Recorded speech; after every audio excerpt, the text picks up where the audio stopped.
Happy Wednesday, Mel members and friends. This is lesson 4 of our Share the Dream series, where we're looking at 6 principles from the life and teachings of Dr. Martin Luther King Jr. If you missed any of our first 3 lessons, you can review them on Facebook, YouTube, or Twitter. And if you're watching on any of those platforms now, do me a favor and help us to spread the word by liking the video or sharing the video. In week 1, we discussed love. Week 2, we focused on conscience. Last week, we explored how Jesus modeled both retributive and restorative justice and how God calls us to do the same. We looked at how being a person of restorative justice requires us to become the person who tries to right the wrongs that have been done to others.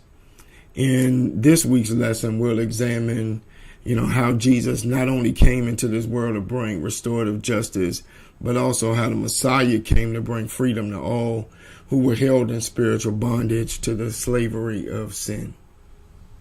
So what is freedom? Basically, freedom can be defined as liberation from slavery or restraint. How is freedom expressed? First, freedom is expressed in the deliberation or weighing of any alternatives that there are. Having choices is having freedom. Second, freedom expresses itself in decision. The word decision, like the word incision, involves the image of cutting. Incision means to cut in. Decision means to cut off.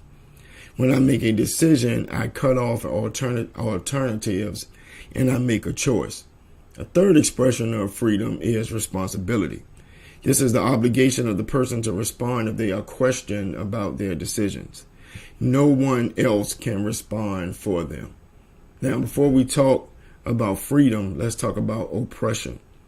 The first chapter of Exodus describes the weak, fear-based mindset of the Egyptian king that led to the enslavement of a people based on their ethnicity. Listen and think about similarities to the African American experience. Now Joseph and all his brothers and all that generation died. But the Israelites were exceedingly fruitful. They multiplied greatly, increased in numbers, and became so numerous that the land was filled with them. Then a new king, to whom Joseph meant nothing, came to power in Egypt. Look, he said to his people, the Israelites have become far too numerous for us. Come, we must deal shrewdly with them, or they will become even more numerous. And if war breaks out, we'll join our enemies, fight against us, and leave the country. So they put slave masters over them to oppress them with forced labor. And they built Pithom and Ramesses as store cities for Pharaoh. But the more they were oppressed, the more they multiplied and spread. So the Egyptians came to dread the Israelites and worked them ruthlessly. They made their lives bitter with harsh labor in brick and mortar and with all kinds of work in the fields. In all their harsh labor, the Egyptians used them ruthlessly. The king of Egypt said to the Hebrew midwives, whose names were Shiphrah and Puah, when you help the Hebrew women in childbirth and observe them on the delivery stool, if it is a boy, kill him. But if it is a girl, let her live. The king of Egypt, also referred to as Pharaoh, was scared.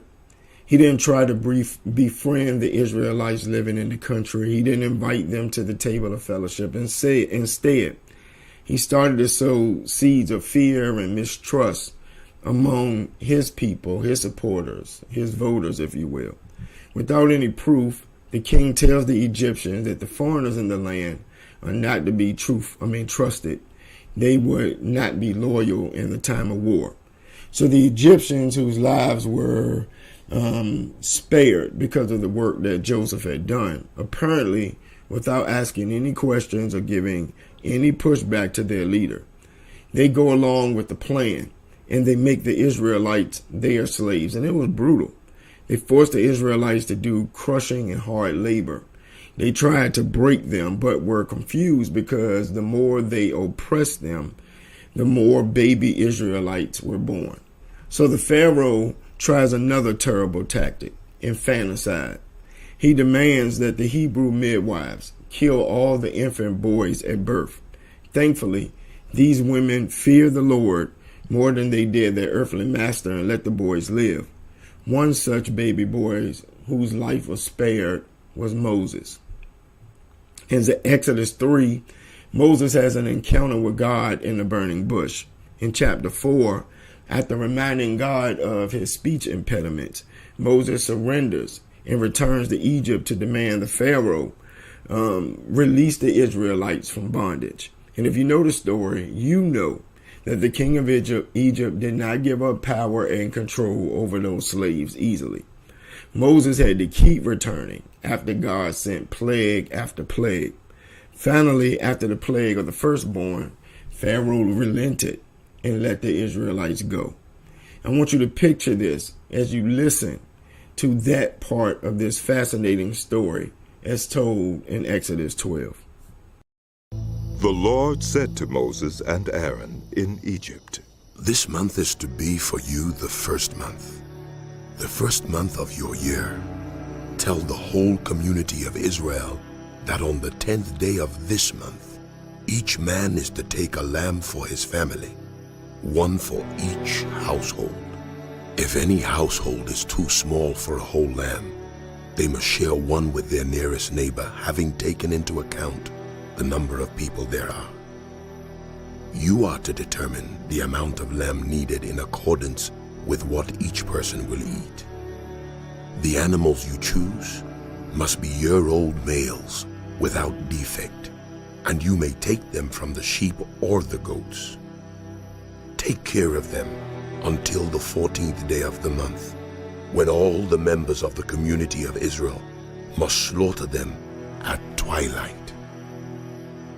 Then they are to take some of the blood and put it on the sides and tops of the door frames of the houses where they eat the lambs. That same night, they are to eat the meat roasted over the fire, along with bitter herbs and bread made without yeast. Do not eat the meat raw or boiled in water, but roast it over a fire with the head, legs, and internal organs. Do not leave any of it till morning. If some is left till morning, you must burn it. This is how you are to eat it, with your cloak tucked into your belt, your sandals on your feet, and your staff in your hand. Eat it in haste. It is the Lord's Passover. On that same night, I will pass through Egypt and strike down every firstborn of both people and animals. And I will bring judgment on all the gods of Egypt. I am the Lord. The blood will be a sign for you on the houses where you are. And when I see the blood, I will pass over you. No destructive plague will touch you when I strike Egypt.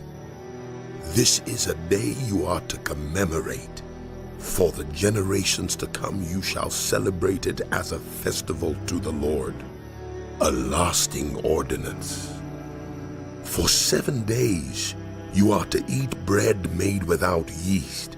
On the first day, remove the yeast from your houses.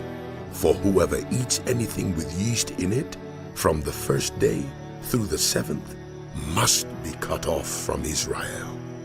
On the first day, hold a sacred assembly, and another one on the 7th day.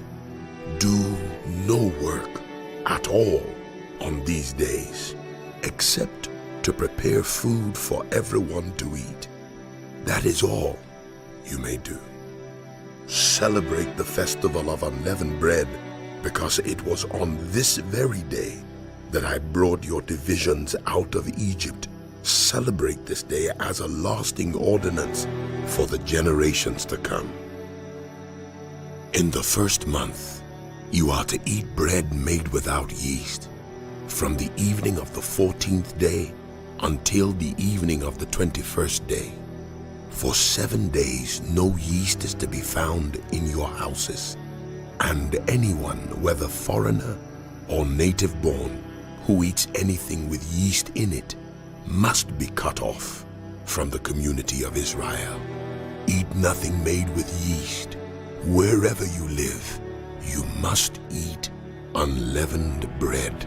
Then Moses summoned all the elders of Israel and said to them, Go at once and select the animals for your families and slaughter the Passover lamb. Take a bunch of hyssop, dip it into the blood in the basin, and put some of the blood on the top and on both sides of the doorframe. None of you shall go out of the door of your house until morning. When the Lord goes to the land to strike down the Egyptians, he will see the blood on the top and sides of the doorframe and will pass over that doorway, and he will not permit the destroyer to enter your houses and strike you down. Obey these instructions as a lasting ordinance for you and your descendants. When you enter the land that the Lord will give you as he promised, observe this ceremony. And when your children ask you, what does this ceremony mean to you? Then tell them, it is the Passover sacrifice to the Lord, who passed over the houses of the Israelites in Egypt and spared our homes when he struck down the Egyptians. Then the people bowed down and worshipped. The Israelites did just what the Lord commanded Moses and Aaron. At midnight, the Lord struck down all the firstborn in Egypt, from the firstborn of Pharaoh who sat on the throne, to the firstborn of the prisoner who was in the dungeon, and the firstborn of all the livestock as well. Pharaoh and all his officials and all the Egyptians got up during the night, and there was loud wailing in Egypt, for there was not a house without someone dead. During the night, Pharaoh summoned Moses and Aaron and said, Up! Leave my people, you and the Israelites, who worship the Lord as you have requested. Take your flocks and herds as you have said, and go. And also bless me. The Egyptians urged the people to hurry and leave the country. For otherwise, we will all die.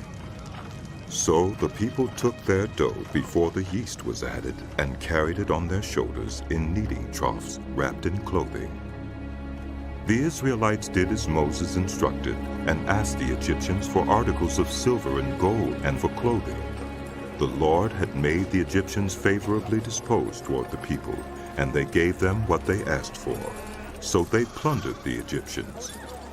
The Israelites journeyed from Ramses to Succoth. There were about 600,000 men on foot, besides women and children. Many other people went up with them, and also large droves of livestock, both flocks and herds. With the dough the Israelites had brought from Egypt, they baked loaves of unleavened bread. The dough was without yeast because they had been driven out of Egypt and did not have time to prepare food for themselves. Now the length of time the Israelite people lived in Egypt was 430 years. At the end of the 430 years, to the very day, all the Lord's divisions left Egypt. Because the Lord kept vigil that night to bring them out of Egypt, on this night all the Israelites are to keep vigil to honor the Lord for the generations to come. The Israelites were free, but we know that Pharaoh changed his mind and tried to go after them. But God made a path in the Red Sea to allow the Israelites to cross over on dry land. They were finally physically free, but getting free mentally and spiritually would take much longer. I don't have time to go through the history of the brutal nature of race-based slavery and oppression in this country, but I hope you can see the similarities. We know that for over 400 years, people of African descent were considered less than whole humans created in God's image. Dr. Martin Luther King Jr. once said, quote, "To rob a man of freedom is to take from him the essential basis of his manhood, to rob him of something of God's image," unquote. Like the Israelites, enslaved people endure brutal and inhumane conditions. Those in power did not listen to blacks demanding their liberty. They ignore abolitionists who call for freedom. In fact, ministers in some Christian denominations preach sermons in support of slavery. Even after the Emancipation Proclamation and the Civil War, staunch supporters of the institution of slavery did not give up easily. Laws were enacted to limit the freedoms of black people. Though technically liberated, most could not own property or freely live wherever they wanted. They could not shop wherever they wanted. Their children could not go to the best schools. They could not register to vote because of hurdles such as poll taxes, literacy tests, and threats of being fired. They were terrorized by the Ku Klux Klan and other hate groups. Like the Israelites, they were technically free, but not yet free indeed. The Civil Rights Movement sought to free people from injustice and discrimination. Dr. King wrote in his letter from the Birmingham jail, quote, "Freedom is never voluntarily given by the oppressor. It must be demanded by the oppressed," unquote. So what does freedom really look like? The Bible study we are using as a guide says, and I quote, "To one tired, overworked 42-year-old woman, it looked like the ability to take a seat on a bus after she had paid her fare, made her way to her section, and settled in with her belongings. Rosa Parks' refusal to give up her seat to a white passenger on a Montgomery bus on December 1, 1955 was nothing less than a declaration of freedom." And that is true. But if we really want to be free, we need to tell the whole truth. And that is, 9 months before Rosa Parks defied the law, a 15-year-old named Claudette Colvin had done the same thing. This young woman, who is still living, currently 84 years old, says she knew her constitutional rights. She said on that day she felt history had glued her to her seat, feeling as if Harriet Tubman was pushing her down on one shoulder and Sojourner Truth pushing her down on the other. Colvin was arrested. When her case went to trial in May 1955, she was charged with 3 crimes: disturbing the peace, breaking the segregation law, and assaulting a police officer. The judge strategically dropped the first 2 charges but found her guilty on the 3rd for assault. Since Colvin had only been convicted of assault, appealing her case could not directly challenge the segregation law. Colvin was young and seen as feisty and uncontrollable by many adults and lived on the wrong side of town. Ultimately, civil rights leaders deemed her not the right kind of plaintiff to organize around. She feels it also has something to do with her skin tone, citing that some of the black leaders felt Rosa Parks being lighter would be more appealing for the cause. And though Rosa Parks is now more closely related to the Montgomery bus boycott, Claudette Colvin was one of the plaintiffs on the 1956 Supreme Court case, Broder versus Gale, which ultimately led to the desegregation of Montgomery's buses. For over 66 years, she had a criminal record as a juvenile delinquent. In 2021, an African-American judge in Montgomery, Alabama, publicly apologized to her and expunged her record. Claudette Colvin and Rosa Parks sought to be free and live freely. Their bravery impacted others' freedom as well.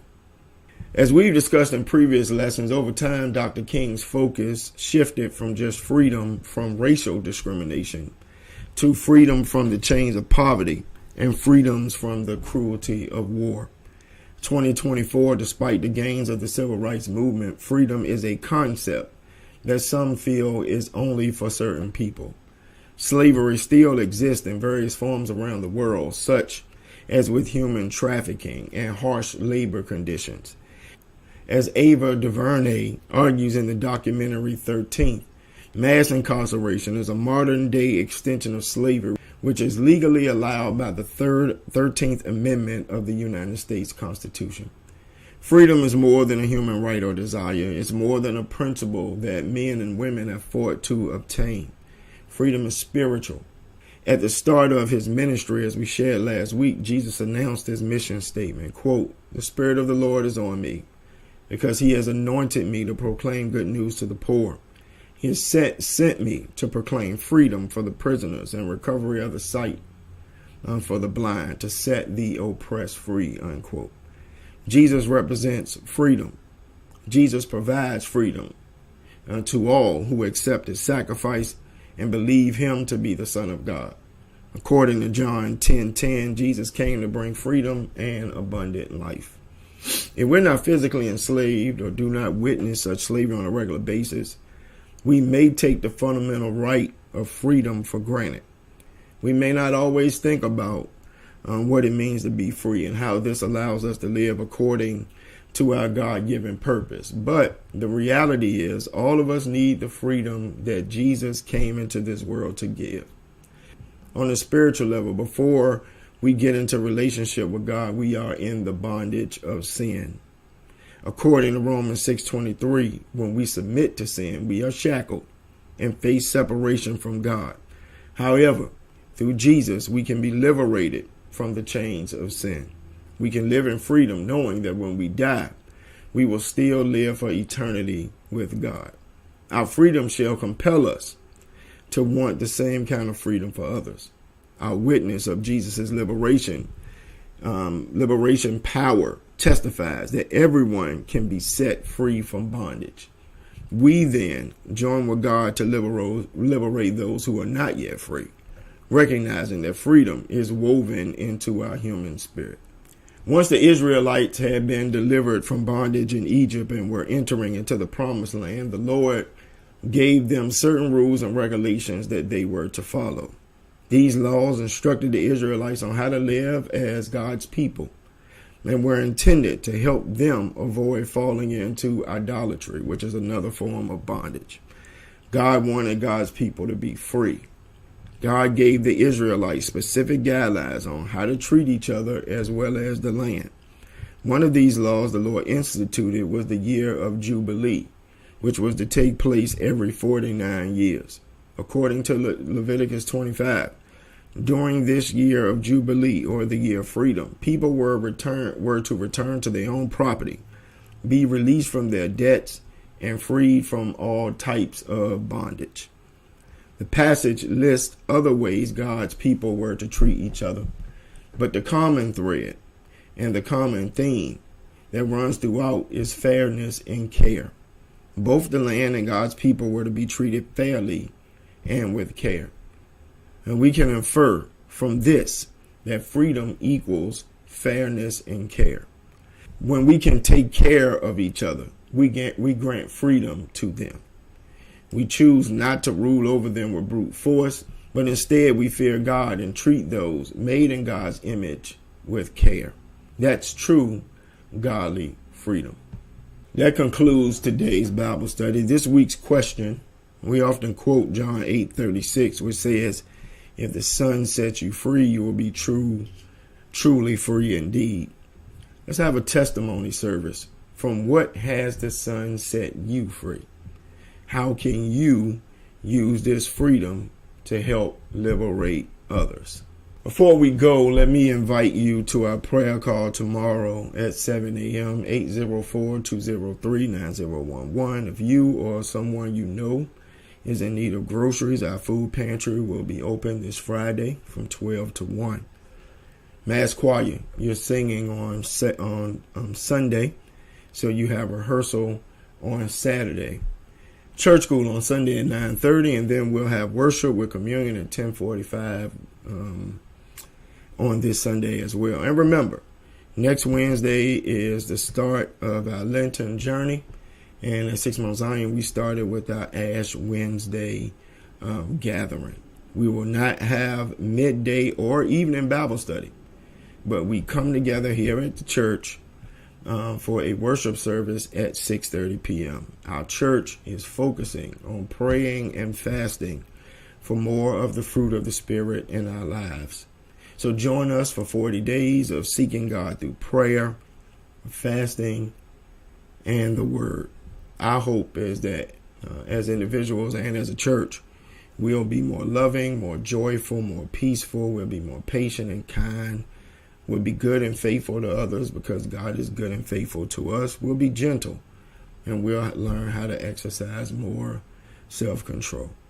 All right, it's time to head over to our After Bible Study chat. If you're watching this on Wednesday at noon or Wednesday at 6:30, you can get there by going 3 different ways. Download the Dialpad Meetings app or go to meetings.dialpad.com/SMZBC or call 804-203-90.